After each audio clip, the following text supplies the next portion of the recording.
Hello good people of YouTube and welcome to my channel. In this video I will be showing you how to take Miliput and green stuff and turn it into leather belts, bandages and other kinds of straps.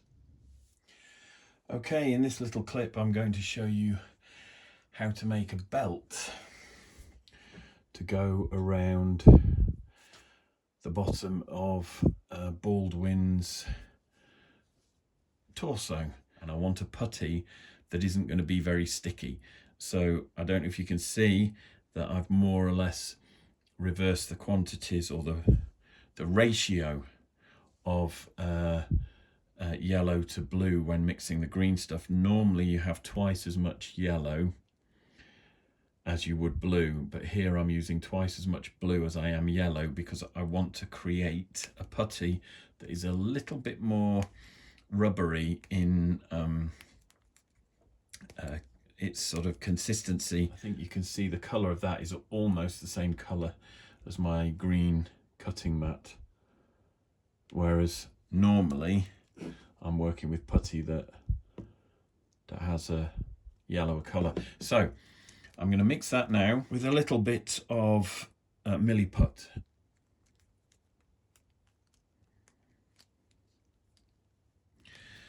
So I'm quite happy with that. So I've broken a bit off. I'm trying to roll this fairly evenly.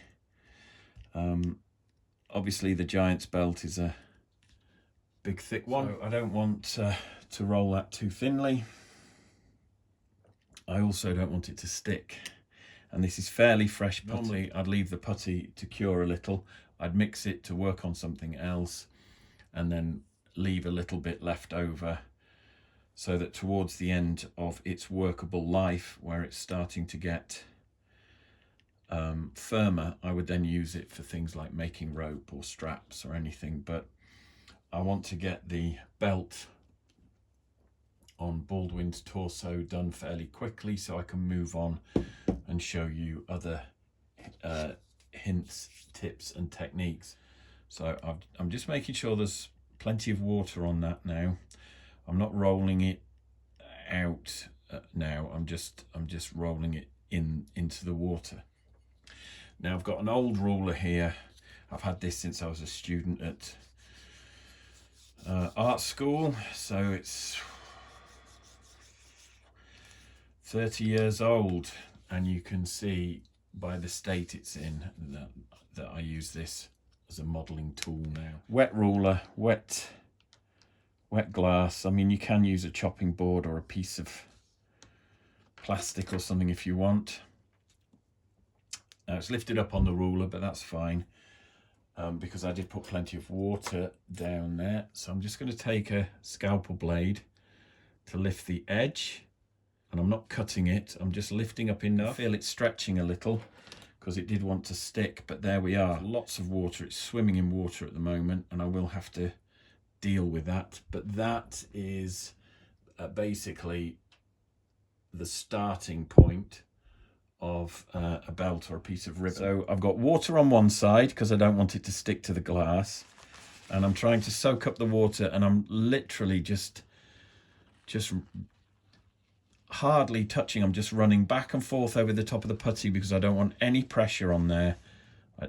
I just need it to dry the surface, and it pretty well has, so that's good. Now this is the wet edge, and this is the edge that I want facing out. The dry edge is in contact with my fingers. It wants to stick to them. That's a good sign, because I need to work it round here. So I've chosen the edge which looks the straightest. Now I'm going to cut into here because obviously the paunch that I sculpted earlier on, that I might have featured in a different video, that's actually going to come over the top of the belt. And I don't know if you can see that on the camera. I have just pushed that, smoothed that in there, because I will need to sculpt a tiny bit of something over the top there to make that you know, look realistic. So the fabric's got to come from the back, and then where it picks up the paunch or the gut, it's going to come over. So anyway, I can do that when the belt's dry, and with a wet scalpel blade going backwards so I'm not cutting. I'm just pressing gently and I'm just feeling through the blade to make sure that that belt is in contact with the surface of the model all the way around. And then when we get to the paunch on the other side, I can just run a scalpel in there and flick that off. So now I'm just going to take a clay shaper, make sure it's wet, and I'm just gently going to work that belt there to make sure that it fits everywhere. Now I'm happy with that. I'm just going to show you here how to create a belt loop. And I'm just going to take a section of this. I'll cut that off because it's marked and move that out of the way. I've cut more or less a size that I want. And here's a handy tip if you're doing anything like this: before you apply one and then go to cut and apply another, so I'll just cut both whilst they're like that, the two that I need, because then you know that you've got them roughly the same size. So now I'm taking my favorite sculpting tool and I'm just pushing the top of that belt loop into the creases of the shirt. Now, if you were building a model at home, you wouldn't have to do this. You could press it down like that and it would be job done. But I've got to cut this one. So there we go. So I've had to cut that belt loop. I can now smooth that because that basically becomes part of a join. So now I've got a bit of belt loop on there and the rest of the belt loop on the belt. As I said, that gap there I'll fill off camera. That will be the next thing to do when I stop filming this. I'm going to do one more belt loop here. I'm going to do that now with the other piece that I cut. And again, I'm using the sculpting tool just to press that into the overhang of the fabric there to make it look like it's flush. So we just press that in, making sure the tool is wet, flatten it down. I'm trying not to work the surface too much because I don't want to give it too much texture. So again, I hope you can see that. We've got the belt loop that I dealt with earlier, and now we've got this one that we need to cut off and make sure that it just rests against the hips. So I'm getting a knife in, cutting at an angle that will bring that flush with the bottom of the belt.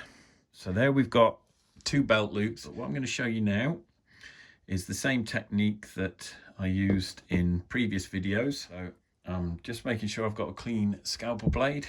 Just stab the scalpel blade into the putty to create a row of stitching. And I'm going to go across the bottom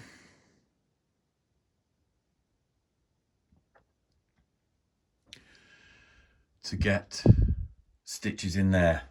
And then I'm going to repeat the process on this slightly smaller one. So I'm only going to do 2 stitches on that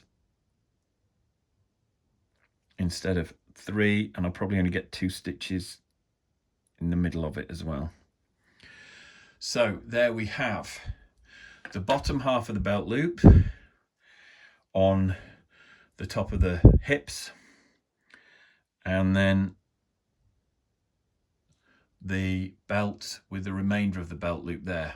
So as I said, these are separate pieces because they're going to be cast, but that probably isn't something you'd be having to deal with if you were sculpting a monster or a giant of your own at home or doing a conversion on an existing figure. I'm just putting a few score lines in, just a few, and then on these belt loops I'm just going to come in to an edge here, and you can do this on any fabric when you're sculpting it.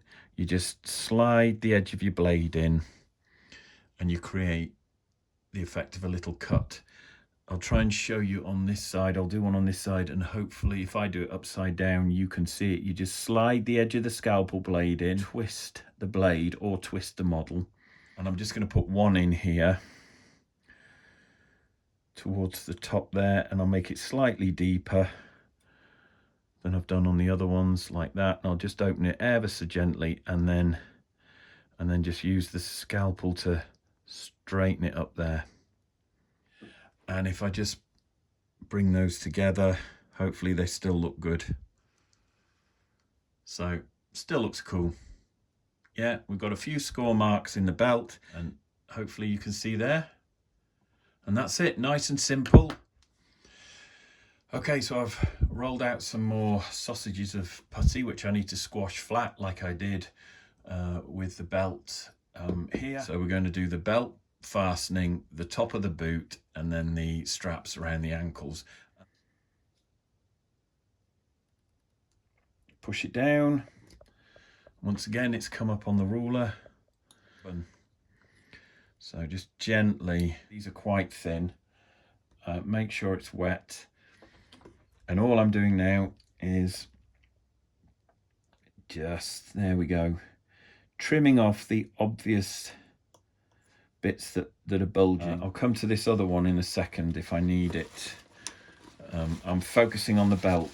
So again, tissue, just run it really gently across the top of that putty. I want the underside that's against the glass to remain wet. And I just want to take off enough water from the top of the putty. Yeah, it's starting to pull under that tissue. So that tells me that this side is now dry and it will be tacky again. So wet side against my fingers, because this is more awkward. So the tacky side, the dry side, is face up. So I'm putting that there where the buckle will be.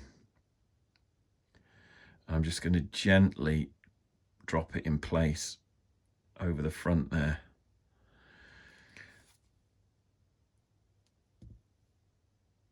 A little bit of an overlap there, and it is stretching slightly while I work it, but that's okay. So what I'm going to do now is I'm going to come around with this. I'm just conscious that I'm working with my fingers and I don't want to leave fingerprints on the belt, so I'm looking for that clay shaper, a bit of water, just to smooth out. I'm not pressing very hard. I'm just rubbing over the top to remove my fingerprints. There we are. So I've got the best part of the belt in, and you can probably see there that I'm too short. The depth that I want at this end, which is where I'll join them, but I'm coming along like this and creating a point there.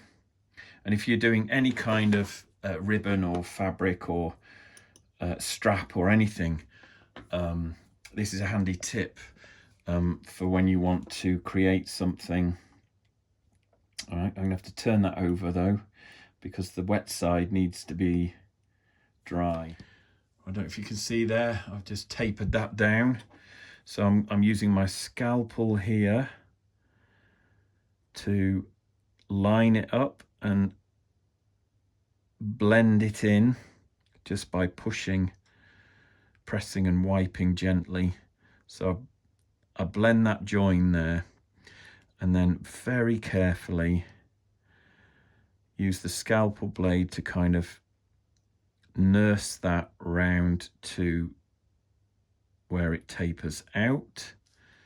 I'm just pushing it into the top of the belt. So I'm going to get a thicker sculpting tool just to nurse that back. Blend in that line that I've just cut. So that's that bit there. Cut the next bit that I'll need. See how that marries up there? I think it might be better. That's a better fit there. So I'm just gently popping that in place there.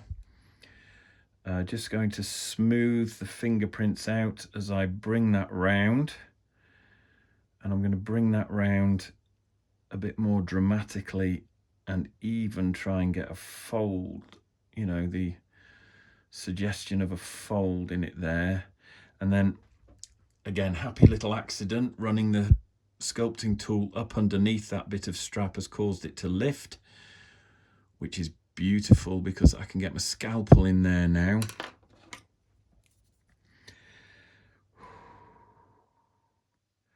Right, and just try and cut that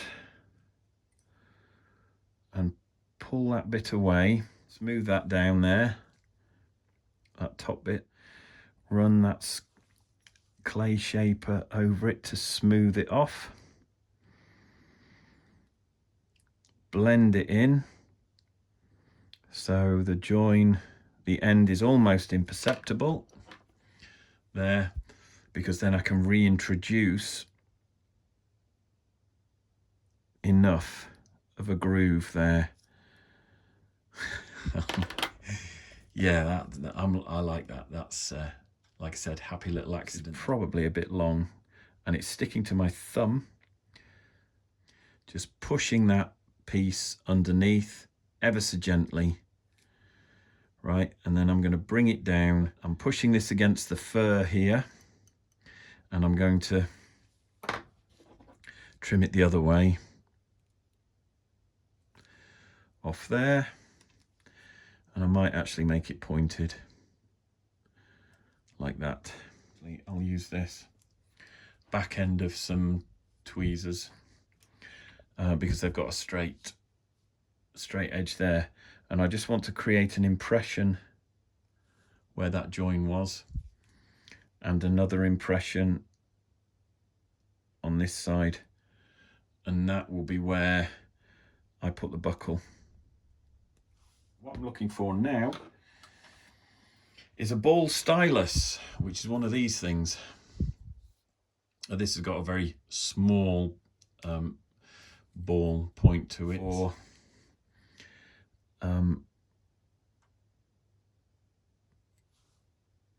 prodding holes. That looks a bit high actually, so I'm just going to pull it a bit, right, and then make these better, because that would be stretched because it's going to have the pin from the buckle in it. But 1, 2, 3, and then we're going to put a couple in this side.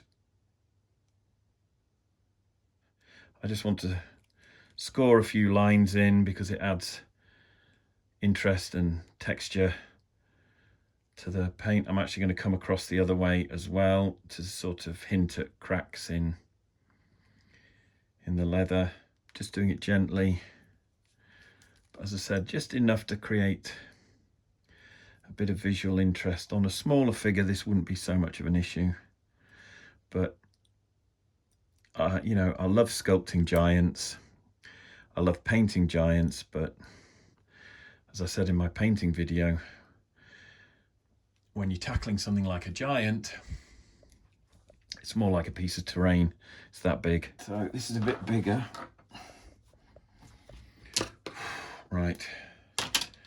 Okay. I think that's a good thickness. So there. So as I said, this is a bit thicker, so I can work a bit more firmly with it. Trim it down.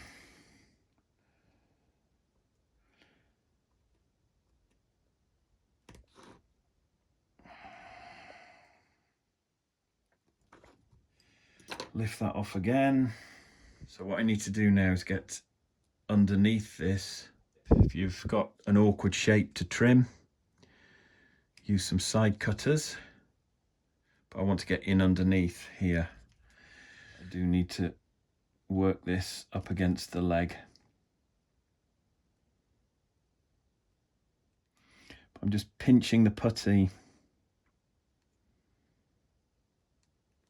against the leg, except there where it doesn't want to.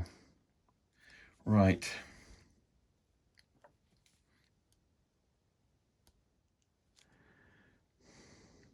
Right. I'm now going to do a little bit of folding and tweaking and messing about. I'm pushing this as well to kind of bring it closer to the leg, because I don't actually want a huge disc there, and I want it to look a bit bunched up, just nicks and scratches and in the edge,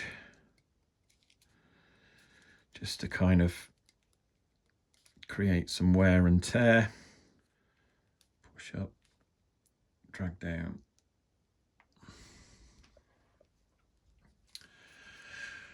Right, so we've done the belt, we've done the top of the shoe using the same technique. Right, how thin do I want these? So I've just gone to all the trouble of putting the fabric on here, and the camera didn't record when I hit record, so I can't do anything about that. So to recap, when we did the belt around the bottom of the shoe, the boot, sorry, around the ankle, I was squashing this flat, cutting it, getting it into lengths and wrapping it round. I've done exactly the same thing here above this part of the boot.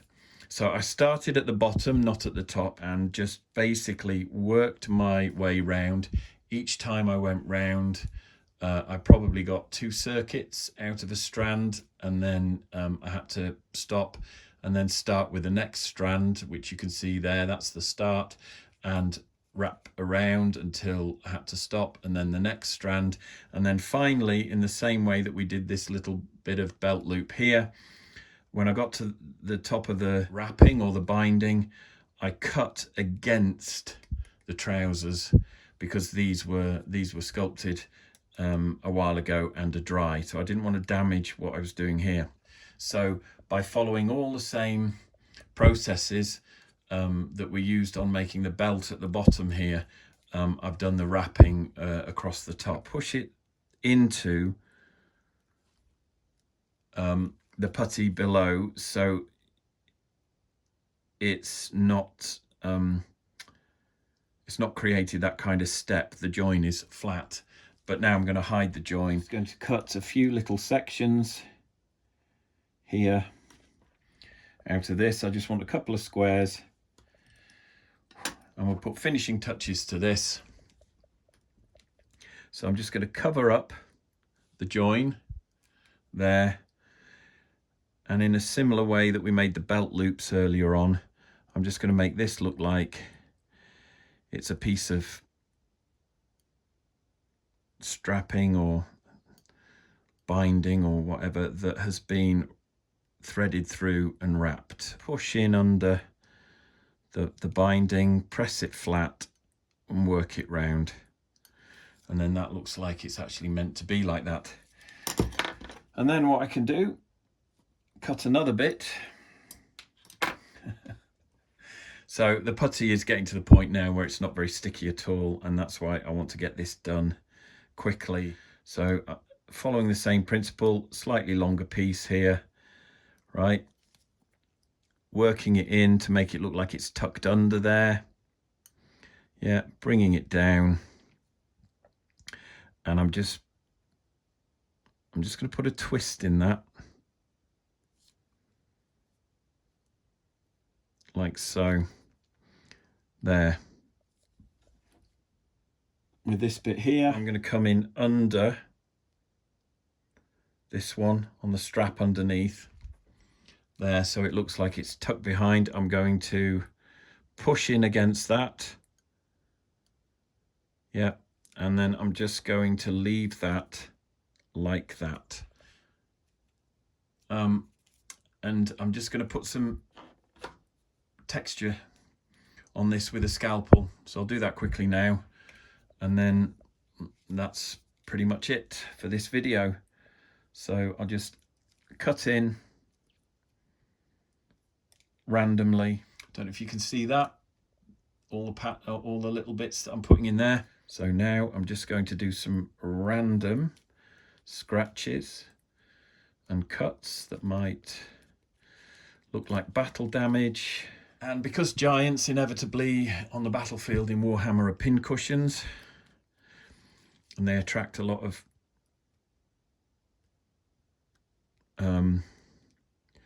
ranged weapons, I'm just prodding with a few tiny little prick marks there to maybe suggest that arrows have gone in and not penetrated. There, okay, so I'm going to let that dry now.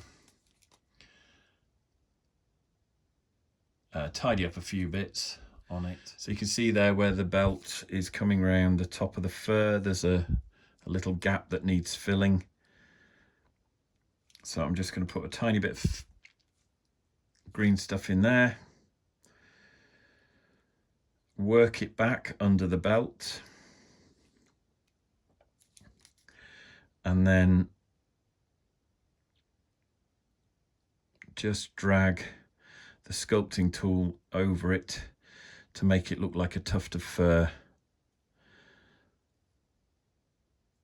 But I've got a tiny gap just under there that I want to fill with something. So again, I thought we'll just get a little tuft of fur coming out from there. Do a tiny bit on this side as well. There. So I'm just going to push that into that corner there. Work the end where I want it, and then come in and just drag the sculpting tool along like that to try and make tufts running in a tuft running in the opposite direction. So we've got a bit of fur on there, a tuft of fur under there. One last thing, and that is to make a buckle. Just take the sculpting tool there. Hopefully that's not too wet. And in the grooves that I made in the belt earlier, I'm going to try, and this is why I need the sticky putty, so that it won't fall out. So I'm just fashioning the hint there.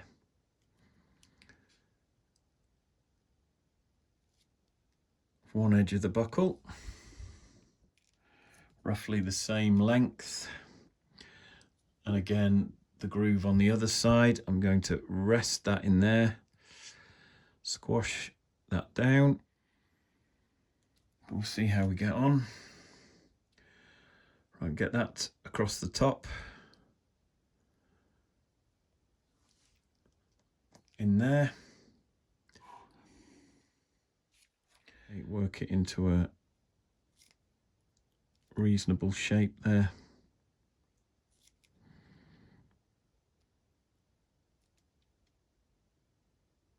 Tidy up that edge.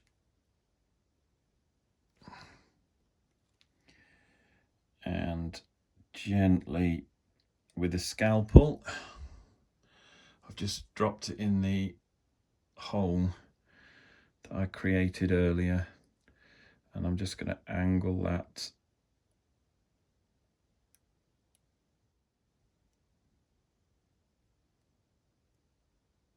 I'm happy with that. I need to leave that to dry now anyway, before I double check it. But there is one boot, one belt buckle holding it up, straps around the top of the boot, and the shins. Right, the only thing left to do is the toe cap.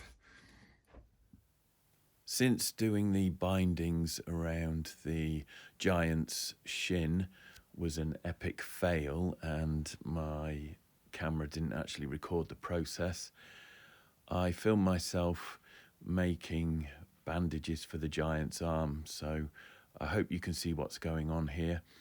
I've rolled out a piece of putty and I made sure it was wet before I pressed it flat with the ruler, and now I'm trimming off some of the irregular bulges on the edges of of that bandage, and then I'm actually wrapping it around one of the giant's arms. Now the arm is grey because it's resin, and of course I've actually drifted out of view of the camera there, which again is annoying, but hopefully you get the gist. And now I'm adding the tiny little bits to finish off with.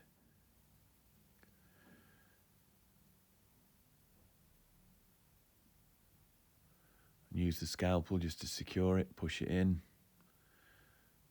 bend it slightly, shape it, and then I'm using a clay shaper just to smooth out any joints, get rid of any fingerprints, any scalpel marks that I don't want. And now I'm cutting in the little bits of wear and tear the same way that I did on the bindings round the shin above the boot. So it's the same process applied to a different piece of fabric or a different part of the body. And that's more or less job done. And of course I go on to repeat that process on the other arm as well. I hope you found that video useful. Baldwin now has a belt that goes right round his middle there, and it fits in the two parts that I need for that. The arms that I filmed towards the end of the video have been done with texture on the bandages, and there's the shoe.